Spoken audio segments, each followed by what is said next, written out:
नमस्कार मित्रांनो, पुन्हा एकदा तुमचं स्वागत आहे इन्फो मराठी 24 या यूट्यूब चॅनलवर।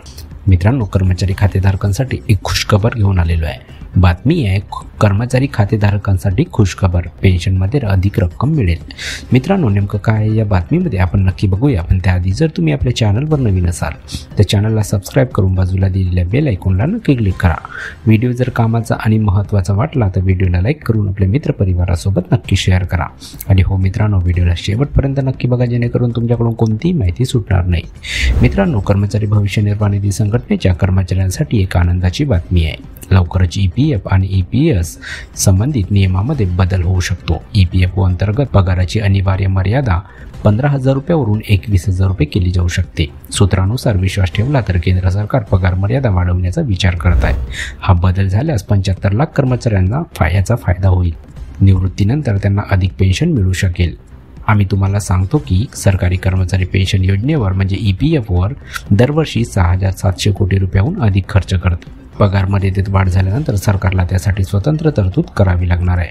मित्रांनो, EPFO पगार मर्यादा किती वाढू शकते याबद्दल आपण जाणून घेऊया।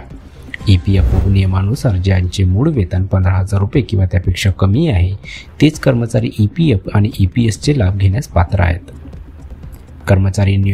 कर्मचारी आणि नियोक्ता दोघेही कर्मचाऱ्यांच्या मूळ पगाराच्या 12% EPFमध्ये योगदान देतात। नियोक्तेच्या 12% योगदानापैकी 8.33% EPS यामध्ये जाते, ज्याची कमाल मर्यादा 1,250 रुपये आहे। सूत्रांनी दिलेल्या माहितीनुसार सरकार ही वेतन मर्यादा 15,000 रुपयावरून 21,000 रुपये करण्याचा विचार करत आहे। यावर करार झाल्यास लाखो कर्मचारी EPF आणि EPS कक्षेत येतील। म्हणजे ज्या कर्मचाऱ्यांचा पगार 15,000 रुपये ते 21,000 दरम्यान आहे त्यांनाही पेन्शन योजनेचा लाभ घेता येईल।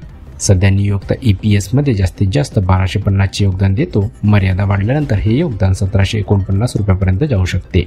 यामुळे निवृत्तीनंतर निवृत्ती वेतनात वाढ होणार आहे। ज्या कर्मचाऱ्यांचा पगार 15,000 रुपयापेक्षा जास्त आहे परंतु EPF कपात मर्यादित आहे त्यांना त्यांच्या पगारावर आधारित संपूर्ण योगदान द्यावे लागेल। यामुळे त्यांच्या EPF खात्यात अधिक पैसे जमा होतील।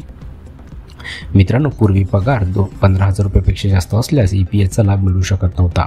21,000 रुपयापर्यंत पगार असलेले कर्मचारी देखील पेन्शन योजनेत सामील होऊ शकतात। कंपन्यांना नियुक्त योगदान म्हणून अधिक पैसे द्यावे लागतील, ज्यामुळे पगारांच्या संरचनेत बदल होऊ शकतात। तर मित्रांनो, कशी वाटली कामाची आणि महत्त्वाची बातमी? जर बातमी कामाची आणि महत्त्वाची वाटली असेल तर व्हिडिओला लाईक करून आपल्या मित्रपरिवारासोबत नक्की शेअर करा।